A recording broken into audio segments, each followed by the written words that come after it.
Scott, what guidance have you guys been given in light of what's happening everywhere? We're just kind of taking it day by day.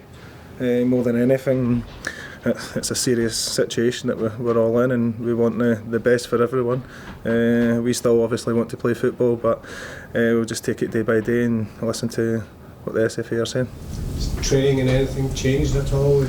There's not anyone coming up to the training ground. They try to keep everyone away. They're just more worrying about us going into training, making sure we're going home. Everyone's washing their hands as much as possible. Try and stay out of big crowds as well.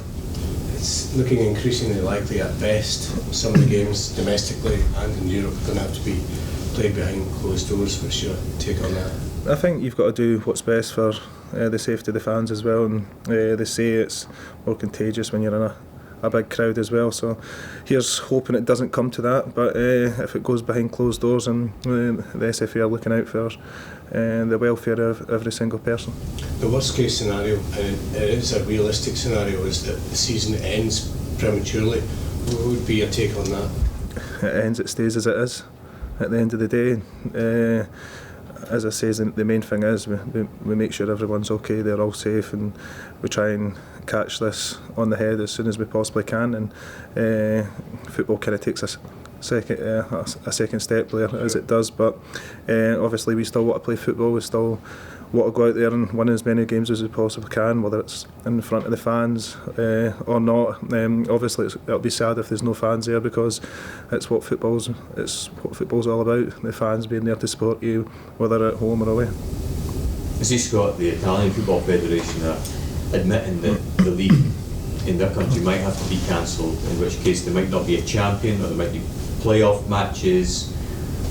We just don't know what to do. How much of a concern is that uncertainty for the players? I think we'll just, as it is, we'll take it day by day.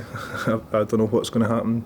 It seems to get worse and worse day by day, so we've just got to take the lead from the club and the SFA as well, and we'll worry about that when it comes. But as I say, as things stand as it is now, we're in a good position, but we need to make sure we focus on this game on Sunday. I take it from what you said earlier that there's no way in your mind that this league campaign, this league season could be considered null and void. No, not as it stands now, as I say, but for us, obviously we want the safety of everybody in Scotland and Britain as well for us, but our main focus is now worrying about Sunday. Would you prefer to play behind closed doors rather than see fixtures cancelled? Yeah, I think if that's a possibility, if it comes to that as well, playing behind closed doors, it'd be weird, but if it gets the league done and dusted and we manage to keep up with the fixtures as well, it helps everybody. How strange would it be to play Rangers behind closed doors if that scenario were to arise? I think for me it'll be strange playing anyone behind closed doors. It doesn't matter whether it's at Easter Road, Tynecastle, Ibrox, whoever we play behind closed doors at the time, it would be kind of a different game. I watched the Atletico Madrid game last night, and then I switched over to the PSG game, and you could hear people chatting away, the ball clattering up and down the line. So no, it's different. You hear every single voice, and it's also that at Celtic Park we can't hear each other, so you can hear when you've got time on the ball, so you give and take that a little bit as well. Have you ever played in one, Scott? No? Pre-season friendlies, you get closed doors, but it's never a league match and stuff like that. But I heard a few years back that Celtic have done it before, so it is what it is at the end of the day. We need to make sure that everyone's safe. Could this fixture take even more significance given that there's such uncertainty that the final one at Celtic Park might not take place? Every single game is huge for us. We don't worry who we're playing at the way. We make sure we're focused on how we're going to set it up, how we're going to play. We don't worry about anyone else's results or how they're going to play. We more focus about ourselves and make sure we get the best of whatever we're going to do at the weekend, and whether we're going to play a 4-3-3, 3-5-2, 4-2-3-1. We're all organised. We're making sure that we know our jobs as well for the weekend. And since that last game against Rangers at Celtic Park, Celtic kicked on. Why do you think you kicked on? Dubai's been good for us the last 3 years now. We've had a mini pre-season, we've worked extremely hard, we've had some chill time as well. But it's about, as I say, we went there and we were working on a 3-5-2, we worked on 4-2-3-1, and it was hard to get the training sessions in during December with the 9-10 games that we had as well. So it was a good time for us to go back, reflect on what we maybe didn't do as well in the first part of the season, and what we can go out and do better in the second part. The Rangers players and management team certainly celebrated at Celtic Park when they won. What would it mean to you to get a win at Ibrox and do the same in front of your fans? No, fair play. They won the game. They deserve to celebrate, and we'll wait to see what happens on Sunday. Scott, in terms of all the uncertainty, would a victory on Sunday for Celtic mean the league was effectively over anyway? It's one game, and then we'll take it from there. Then we've got another game at the weekend, and we go from there. We just take it one game at a time. We don't look about 5-6 games down the line. We just worry about ourselves and what's on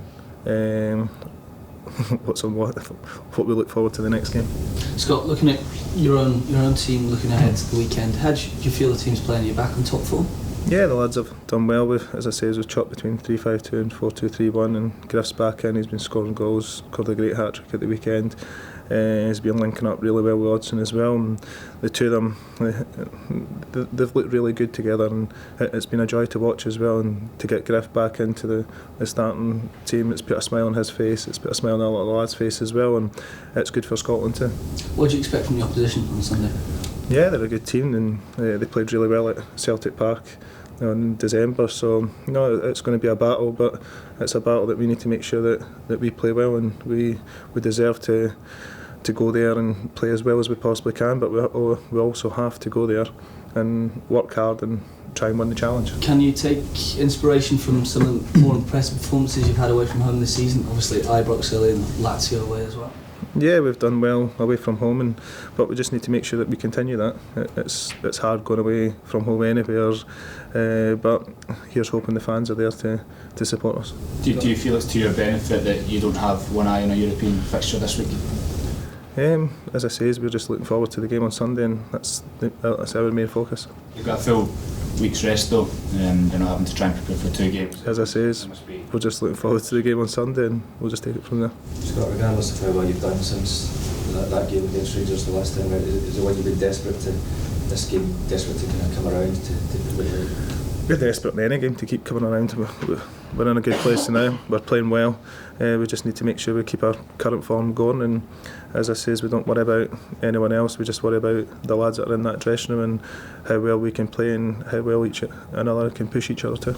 I know you said Dubai was a big thing for the form you've been in since the winter break, but was that defeat as well? Did that maybe kick you on as well, make you more determined to hit form? It was more the week in Dubai, working hard. It was sore to take, obviously.